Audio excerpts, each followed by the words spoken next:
Having fluency in the language is not just important for communication,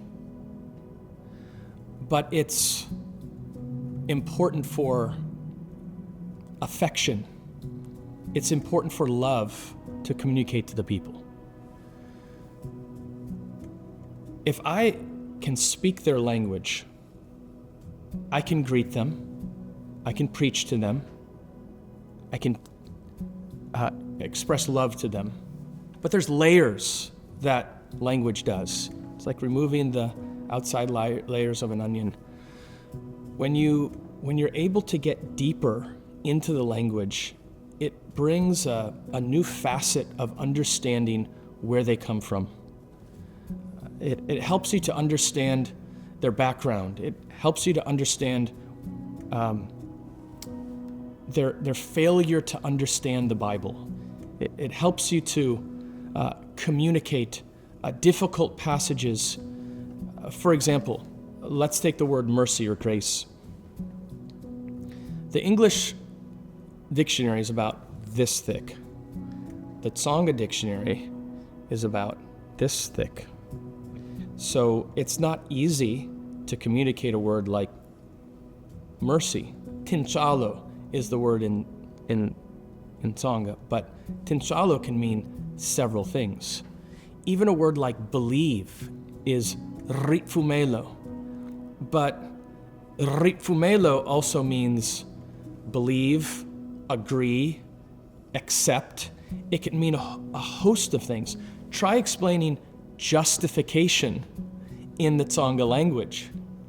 Okay, eventually there's a word for justification, but most people don't know that. So to explain justification, whereby you declare someone righteous, you're going to have to tell a story. And actually, missionaries, in my opinion, have to understand theology in some ways better than pastors in their homeland because they have to know how to explain it. Sometimes you can just get away by saying justification, and you don't really know what it means. But I've learned that when I explain justification, I take off my jacket and I use another person's overcoat, and I explain the great exchange, whereby we were clothed in sin, and God expects us to be righteous. But in the great exchange, Jesus Christ on the cross took our clothing of sin, and in exchange, he gives his righteousness, so that while we are still sinners, we have a righteousness that's been declared to us, but it's not our own righteousness. It's an alien righteousness that came from Christ, so that when we stand before Christ one day, even though we are, in a sense, still sinners, we're clothed with an alien righteousness. And we have a technical term for that. It's called justification, or we might say imputation. But to explain that in a foreign language takes time. It takes detail. It takes study that cannot be learned in a few moments. I think of John Payton. He said he taught other people the language by giving them 14 vocabulary words each day. And each day they had to learn 14 new words in Tanese. And that will take you to a level. Now you can order from the market, you can buy things, you can greet.